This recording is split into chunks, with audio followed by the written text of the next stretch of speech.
What's up, everybody? Your boy Mel here in our classic review, and today I'll be talking about my thoughts on another Batman film. This time, this is a duo, so we'll start with the first one: Batman Return of the Caped Crusaders.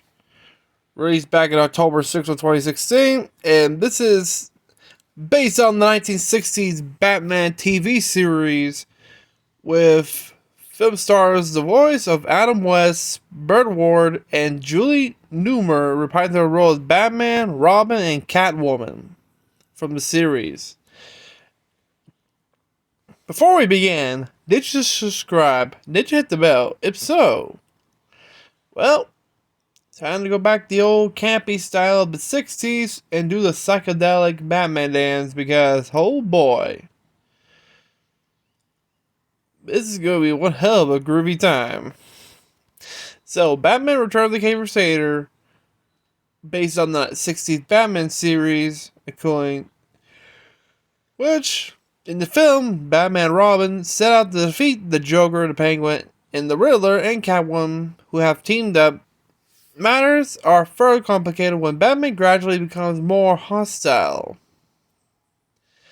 Originally intended to be released direct-to-home media, the film premiered at the New York Comic Con on October 6th of 2016 and has simultaneously released in theaters on October 10th. A digital release was released on October 11th and a physical home release media on DVD and Blu-ray on November 1st. A sequel entitled Batman vs. Two-Face was released in October 10th of 2017, 4 months after the passing of Adam West, sadly. It was directed by Rick Morales, screenplay by Michael Janek, James Tucker, based on,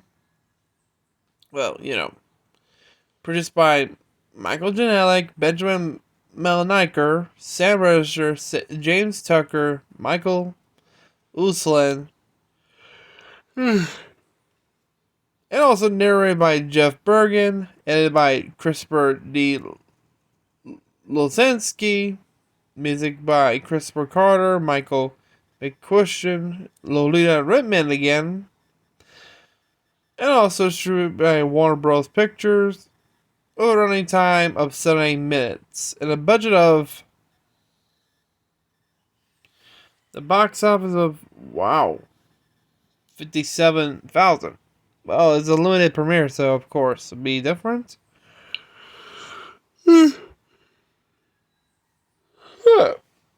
Sorry, folks. With the voice cast, we have Adam West providing his role of Batman, aka with Bruce Wayne, Burt Ward as Dick Grayson, aka Robin, Julie Newmar as Catwoman, Jeff Bergen as another, and the Joker. If you recall, the original Joker, played by Cesar Romero, has already been passed since a long time, so of course he's doing double roles. Yet some actors who already passed, like the villains, including other characters like the Joker, the Penguin, the Riddler. Well, there are 2 Riddlers, actually, or 3. One of them is John Ashton. If you recall, he did play the Riddler in the show as well. I wonder why they didn't brought him as the Riddler. That would be pretty cool to see John Ashton doing that character again. But this Riddler is being voiced by Wally Wingert. The Penguin, voiced by William Slayers. Let's see. Jim Ward as the voicing Commissioner Gordon. Steven Weber as Alfred Pennyworth. Thomas Lennon as Chief Miles O'Hara and Warden Crichton. Lynn Mars Stewart as Aunt Harriet Cooper, and Serena Irwin as Miranda Moore. As production, West and Ward announced at the Mad Monster Party that 1 or 2 Batman anime films will be released on digital HD, starting with Batman Return of the Caped Crusader on October 11th 2016, and on Blu-ray in November of that same year. Ward Newmar provided the voice of the respective characters. Sorry. For the series' 50th anniversary, 5 decades after the original Batman series, was jokingly remarked that it took him 20 seconds to get back to the character. Which is actually pretty cool because, come on. It's been 50 years. Well, this is from back 2016, so it's more than 50 years now. I think it's like 70 years now or more for this timeline. 50 something now. We're in 2023, so this came out in 2016, so it'll be more like 58 years now. No, 57 years ago. Scratch that. There was also a media release, which of course, the host's premiere in Warner Home Video hosted the world premiere of Batman Caped Crusaders during the 2016 New York Comic Con on October 6th. The film was later released on digital October 11th, while a deluxe edition DVD and combo pack Blu-ray of the film was released on November 11th. Fathom Events Cinemas released the film in selected theaters for one night only on October 10th. It also received a limited release in Australia on October 8th and 9th that same year.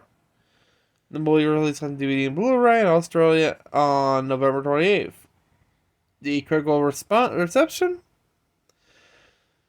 on Rotten Tomatoes is at 94% based on 18 reviews with an average rating of 7.9 out of 10. Psych critics consider reads Adam West's groovy interpretation of the Caped Crusader returns to a new media popping in the realm of animation with irresistible energy of a exclamation accent onomatopoeia.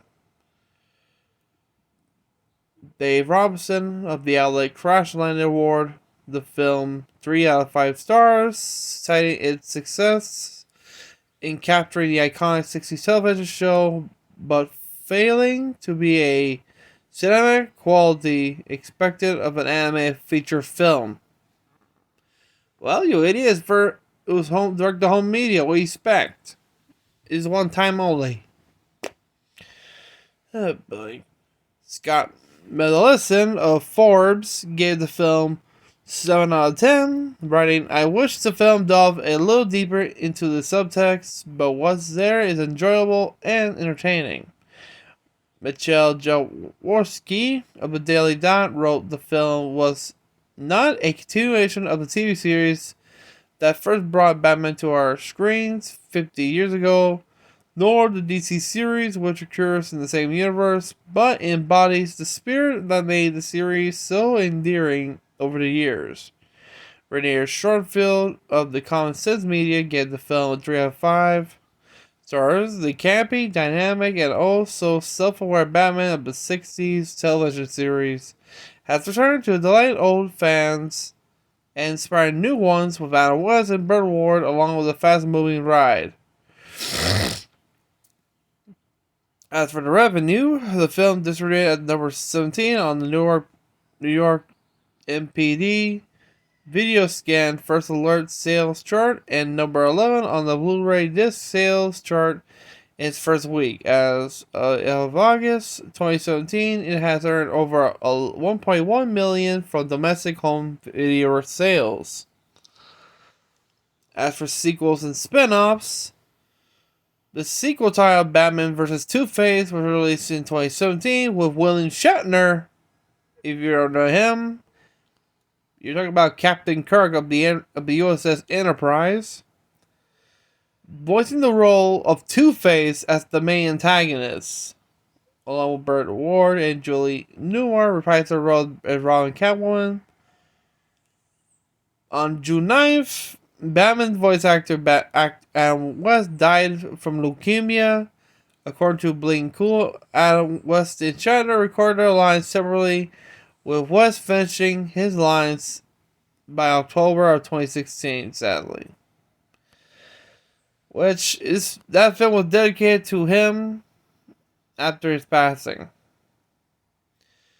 I always wonder, because I remember in the Hub, they did show reruns of the old Batman show from the 60s, which was actually pretty cool. Showing for a new generation back in that time period.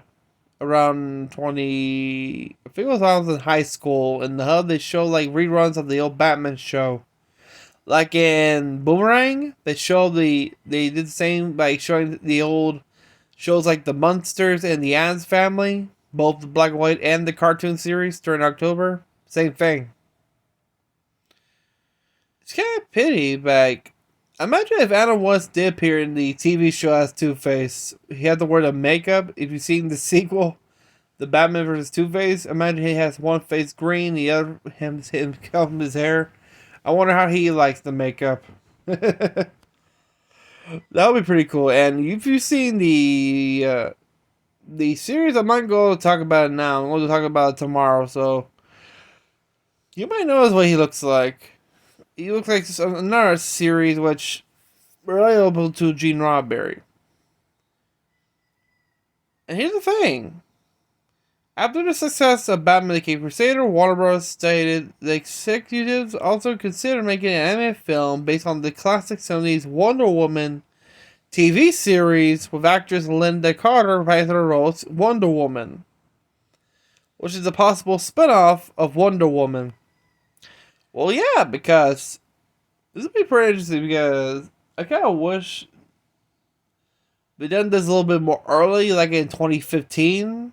So if they had a chance, we could create the first, Batman versus Superman, like with Adam West, Batman versus Christopher Reeve's Superman. But I don't know. I think Christopher Reeve passed away. So who's going to be voicing him, his character? It'll be pretty cool. You have Adam West's Batman, Christopher Reeve's Superman, and Linda Carter's Wonder Woman. It'll be like the 60s version of Batman vs. Superman. That would be pretty cool. Pity it would never happen. Some things are usually too late. So what's the whole story about? Well, it takes place in Gotham City. We have the narrator narrating. Well, okay. Well, this is Desmond Newman of Gotham City Report presenting you Gotham City's #1 hit show, The Gotham Palace. Oh my gosh. How long does he have? You forgot about the narrator with that voice. Like, you're still watching a 60s show. Yeah. Of course, it's called The Gotham Palace. I don't know what it's based on. I don't know what show they based it on, but I don't know. Which, of course, the show, during the programming, the band was supposed to be playing is actually being replaced by the villains, the Joker, the Penguin, the Riddler, and Catwoman. Bruce and Dick suit up as Batman and Robin head to the Gotham City PD, where they receive a riddle from Commissioner Gordon and Chief O'Hara. Which, of course, they discover the villains went to rob the Acme Atomic Energy Laboratory at the replication of a replication ray, which can duplicate anything. After a brief fight, the criminals manage to escape. Batman but leaves behind a clue that leads Batman and Robin to their lair in an abandoned TV dinner factory. While discussing what to do with the replication ray, Catwoman reveals her plan to make Batman join their side with a scratch from a substance called Batnip. After Batman and Robin break in, they are defeated by the criminals and trapped on a frozen food tray headed towards a large oven. Catwoman uses the Batnip on Batman, but he's simply unaffected by it. The two escape the trap well after the villains left. This is when things get trippy. Back in Wayne Manor, Bruce starts to show signs of aggression after Harold Cooper nearly discovers the Batcave. He blames Alfred for the incident and fires him, leaving the butler to wander on the streets homeless. After days of not finding the Joker, Penguin, Riddler, Catwoman, Batman deduces that the four are no longer on Earth and have hijacked a space station. He and Robin go into space with the help of their bat rocket, which, yeah, they have a bat rocket. That is weird and awesome at the same time. At the space station, Joker, Penguin, Riddler betray Catwoman, which, guess what they're actually planning to do?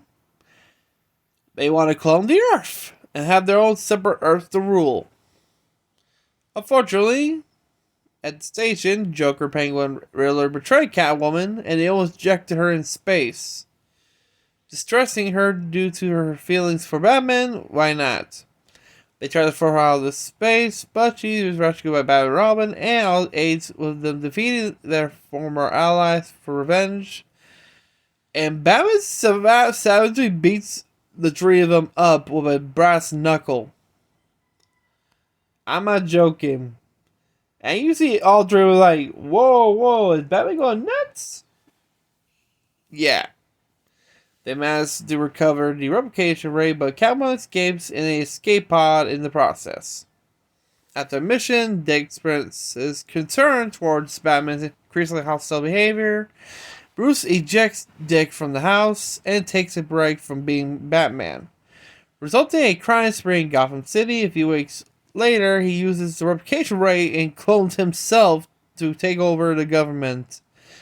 Most of the government, jobs, and citizens in Gotham with his replicas plan to take over the world. That's when Dick realized the Batnip had a delayed effect on Batman. Goes to Catwoman's lair and asks Robin later requests her help in curing Batman. She agrees as the effects of the Batnip were more severe than she had planned. To take on their Catmobile to the Batcave until they got captured, where Catwoman attempts to give Batman the antidote. But having answered this, Batman reveals that he took the anti-antidote, nullifying Catwoman's antidote. Batman defeats the two and leaves them to die in the atomic pile. But they survive thanks to Robin's anti-isotope spray. Knowing they cannot take on the army of Batman by themselves, literally, they go back to the Gotham Palace, which is a whole shitload of Batmans. I mean, literally. It's actually pretty funny. So, Robin and Catwoman disguise themselves as prison inspectors and break most of Batman's rogue gallery from Gotham State Penitentiary by claiming to warning Crichton that the ball and chains and pickaxe are not in good shape, replacing them with versions that carry the villains out of the prison, while a guard tells Crichton that Joker and Penguin and Riddler did not escape, but mysteriously turn into a pile of dust. The two confront Batman at Gotham Palace, but still lose. I kinda like this fight scene while you have the actual Batman doing a psychedelic dance while Catwoman and Robin are fighting off his clones. After that, before Batman kills Robin and Catwoman, he has a drink. Unaware, a disguised Alfred arrives to give Batman a strong enough antidote to counter the Bat anti-antidote. Batman returns to normal and reveals that he and Alfred knew each other for a long time since he was a kid and had a good trust in case something happens to him, like he get into some type of hypnosis or drug. Alfred would know and gives him the antidote, even a strong dose. Soon after, as the rest of his clones turned to dust, as the replication ray was not strong enough to make perfect clones, Batman realized that his behavior change was used as a distraction by Joker, Penguin, Riddler, and that the ones they arrested were copies. The real ones had been using the opportunity to rob Gotham Art Museum, Batman and Catwoman, who came as a vengeance for what they did in space at the space station, chased them to the Penguin Blimp, where the villainous trio is defeated after they knocked out the blimp to a safe location to be arrested. Catwoman tries to escape with some paintings, but Batman recovers them. Unwilling to be in prison, Catwoman allows her to fall into a smokestack. Bruce and Dick then throw Harriet a surprise birthday party, acting if it's a secret they've been hiding from her. During the party, Bruce and Dick are called away as they see the Batman single, and then cue music.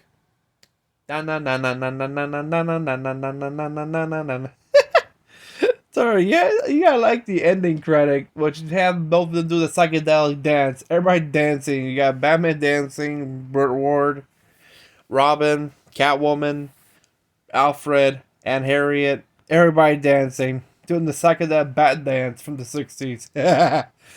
And this ain't the first or last time you'll see this. The next review of the Batman vs. Superman, it'll be pretty funny. But yeah. And those are my thoughts on Batman Return of the Caped Crusader, and I like this film. I've never seen the original Batman movie. I'm talking about the 60s movie. Which, damn. And seeing this, when I first saw it, it's actually pretty cool. And funny part is, I think my older brother actually has the record of the original Batman show soundtrack. You know, the original theme music, like the original opening theme, the psychedelic dance, that soundtrack, which is actually pretty cool. And it survived from termites, so good lord. It survived. And it's actually pretty cool. But yeah, folks, let me know what you think of Batman, The Return of the Caped Crusader. Did you love this film? Did you see the series? To those who have a chance to see the series on the Hub, to those who don't know, the Hub is it was the next after the end of Discovery Kids. So yeah, they showed episodes of the reruns of the old Batman show as well. So anybody had a chance to see that, well, you know. And tell me, what was your favorite character here? Did you kind of miss that we kind of wish we had a third one, but hey, we can't because, Adam West passed away long ago. And just like Kevin Conroy, you can't have one of the other. But yeah, let me know in the comments down below. If you're new to the channel, remember to like the video, subscribe to the channel, and whenever our goal is to hit 1 million subscribers, or at least 500k, because by May of this year is our 11th anniversary, so let's do this. Until then, have a great day, everybody. Stay safe, peace out, and stay groovy. We